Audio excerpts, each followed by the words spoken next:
సంవత్సరాల తరబడి ఎన్ని మందులు వాడినా మీ మోకాల నొప్పులు తగ్గట్లేదా? ప్రాణ పెయిన్ క్లినిక్ లో అత్యాధునిక చికిత్స. కోల్కతా హత్యాచారం దేశ ప్రజలను నివ్వెరపరిచింది. మహిళల రక్షణను ప్రశ్నార్థకంగా మార్చింది. కష్టపడి చదివి భవిష్యత్తుపై ఎన్నో కలలు కంటూ ముందుకు సాగుతున్న ఓ యువ వైద్యురాలిని మృగం వేటాడింది. ఆ మృగం పేరే సంజయ్ రాయ్. వీడి గురించి ఎంత చెప్పుకున్నా తక్కువే. పశువు కంటే హీనం, అశ్లీల చిత్రాలకు బానిసై విచ్చలవిడిగా ప్రవర్తించే ఉన్మాది. అలాంటి సంజయ్ రాయ్ని ఉరి తీయాలని దేశం మొత్తం డిమాండ్ చేస్తోంది, దుమ్మెత్తిపోస్తోంది.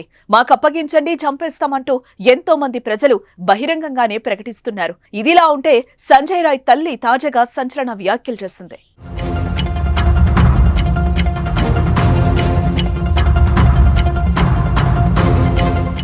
ఏ తల్లైనా తమ బిడ్డ తప్పు చేశాడంటే ఒప్పుకోదు.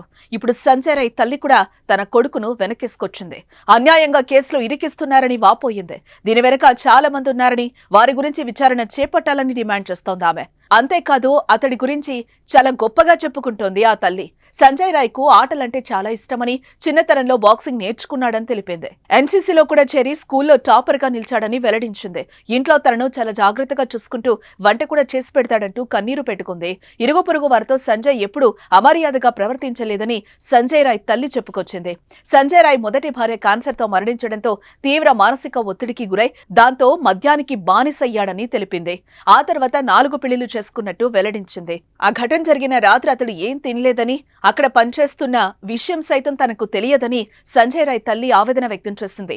నిందితుడి సోదరి మాత్రం తన సోదరుడు తప్పు చేస్తే కఠినంగా శిక్షించాలని పేర్కొంది. ఇటీవల నిందితుడు రెండో భార్య తల్లి, అతడి అత్త మాత్రం ఇప్పటికే అతడిపై సంచలన వ్యాఖ్యలు చేసిన సంగతి తెలిసిందే. గర్భంతో ఉన్న తన కూతురిపై దాడి చేసి గర్భస్రావం సైతం అయ్యేలా చేశాడని ఆగ్రహం వ్యక్తం చేసింది. వైద్యురాలిపై జరిగిన అఘాయిత్యం అతను ఒక్కడే చేశాడంటూ మాత్రం తాను నమ్మనని చెప్పింది. దీని వెనుక కొంతమంది ఉండొచ్చని కూడా అనుమానం వ్యక్తం చేస్తోంది.